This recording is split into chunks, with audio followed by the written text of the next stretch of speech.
Hey guys, welcome back to my channel. So for today's makeup look, we are doing a yellow orange very sensitive eye crease. So if you want to learn how to get this look, keep on watching. Going in with my eye primer, I'm using the P. Louise base just to make sure that there's no veins showing through and to ensure the eyeshadow that I apply. Then I'm going in with a MAC colorful palette. I don't know the name of the palette, but I will write it down in the description. I'm using this bright yellow in my crease. The yellow is okay. It's not as pigmented as I thought it would be, but I'm just gonna blend and build it up as I go. Okay, after dipping into that yellow like a bunch of times just to get it to where I wanted, this is the brightest I've gotten it to look. It's fine. I wish it was just a little more brighter, but other than that, it did the job. I'm going into that same MAC palette and just grabbing that bright orange shade, and I'm just gonna apply this in my crease and the outer corner and inner corner. And once again, with those eyeshadows, I have to build them up to get them to their like brightest. So I'm doing the exact same thing that I did with the yellow, just making sure that I'm blending it out, making sure that everything is well diffused. Now I'm going into the Ring the Alarm palette from MorphexJaclynHill, and I'm dipping into the shade Alert. I'm applying it all over my crease, on my outer corner and inner corner, and I'm also going over the previous orange shade that I applied from the MAC palette. That shade just wasn't giving it to me. It wasn't giving me the payoff. It was like blending into nothing.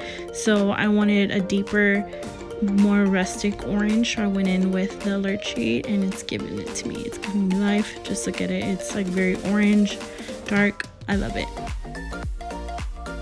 Now to blend out the yellow and the orange together, I'm just taking the same blending brush that I had the yellow in, just making sure that everything is well blended and everything looks nice and diffused. I'm dipping right back into the JaclynHill palette and taking the shade Secret, and with the small tapered blending brush, I'm just applying that to my outer corner just to deepen it up a bit and kind of winging it out just a little bit, like ever so slightly, not too much. And then whatever is left on the brush, I'm adding it to my inner corner just to give my crease more dimension. Another thing I forgot to mention, when you're adding your dark shade into your crease and all the way into your inner corner, whenever it's time for you to cut your crease will actually look more defined with the darker shade into your crease. So whenever you pop on like a shimmer or any other color, it will look more defined, and it'll just completely make your look more clean, crisp, and it'll make the inner corner pop. Here's something that I usually don't put in my videos when I'm doing a cut crease because I don't think people actually want to see it, but I put it in this video anyways because I feel like I'm focusing more on the eyes. What I'm doing here, and I grabbed a Q-tip with a makeup remover, and I'm just cutting out the crease like if I would whenever I'm using a concealer or something like that, so I can just wipe off all the eyeshadow so it doesn't blend into the concealer. When that happens, it changes the actual color that you're gonna put on your lid. So when doing that, if you don't want it to change the color of the eyeshadow that you're gonna put on your lid, I recommend cleaning your lid first and then going in with your base and then apply your shadow that you're gonna apply onto. That's just a little tip for you guys so you guys know when doing a cut crease. Also, to intensify the crease a little bit further, I recommend grabbing a very tiny detailed brush and just going over your crease just a little bit and then blending out that crease and then re-intensifying by cleaning that up one more time if you feel like your crease isn't as defined as you want it. Just in case you guys mess up when cleaning up if you go too far, this is what I do to intensify it. Now time for my favorite part of the actual cut crease, is actually cutting the crease. I'm taking my P. Louise base and a flat brush, and I'm going to actually cut the crease, making sure I'm starting with thin layers first, so it doesn't get nasty and thick and it makes the actual like lid all weird. Yeah, for now I'm just cutting the crease, making sure that everything is well cut.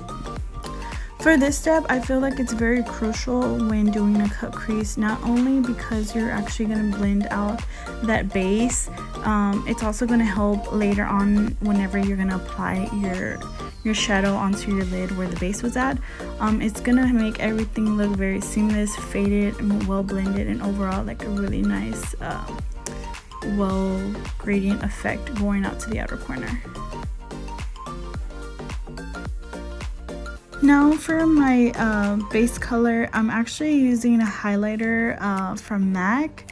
It's a very nice duochrome shifted shade. It looks very, very beautiful on the eye. I'm just applying it with another flat brush, and I don't know if you guys can actually see on the outer corner what I was talking about when making sure that you blend out your outer corner with the color first. It helps like just make it look very, very seamless and very nice, so make sure you guys do that when doing a cut crease. But yeah, the shade looks very beautiful, and on the crease too, you see how it looks really, really defined. That's how you get the perfect cut crease. Do these steps and I promise you, you will get the perfect cut crease.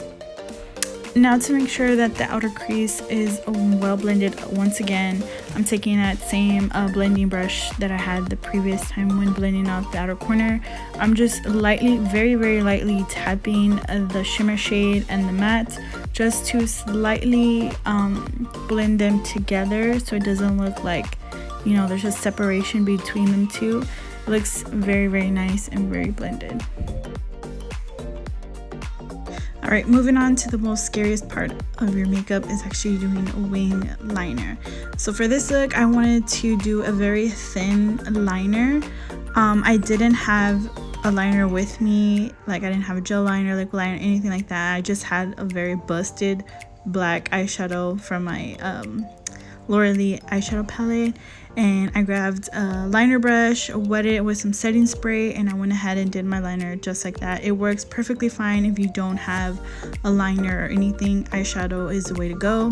Also, it's a little bit softer, less black, but for this look it was fine. I didn't really mind it because I didn't want it to overpower the actual entire look. So yeah, I'm just doing this, making a very thin line. We're almost done with the eyes, guys, I promise. Now I'm moving on to mascara just to prep for my lashes. Once I'm done with mascara, I go ahead and prep my lashes, put my glue on, let everything dry, let my mascara dry, let my lashes dry, and then once I'm done with all that, now I get to apply my all-time favorite lashes, which are Ardell Wispies. You guys, these lashes, I can use them for any look and I don't care. Like, they're so good, they're so beautiful, they're so soft, very lightweight, like it makes everything look well put together. I love these lashes. They're my all-time favorite. You need to go buy them if you guys don't have them because they're affordable. You can find them anywhere, and they're just overall a really good lash for any kind of look. Now moving on to the complexion. I didn't know if I wanted to put this in there, but here we are, base done. Now we're moving on to bronzer. I'm just using my Hoola bronzer and just applying it to the perimeters of my face just to give me back some color, to make me look very nice and bronzed and contoured and all that good stuff. Now for one of my favorite parts of makeup is applying blush. I'm going in with my Pixi Beauty Beach Rose blush. It's a very, very beautiful blush. If you don't have it, go get it. I have yet to find one anywhere, any makeup store that I go to, because I cannot find it.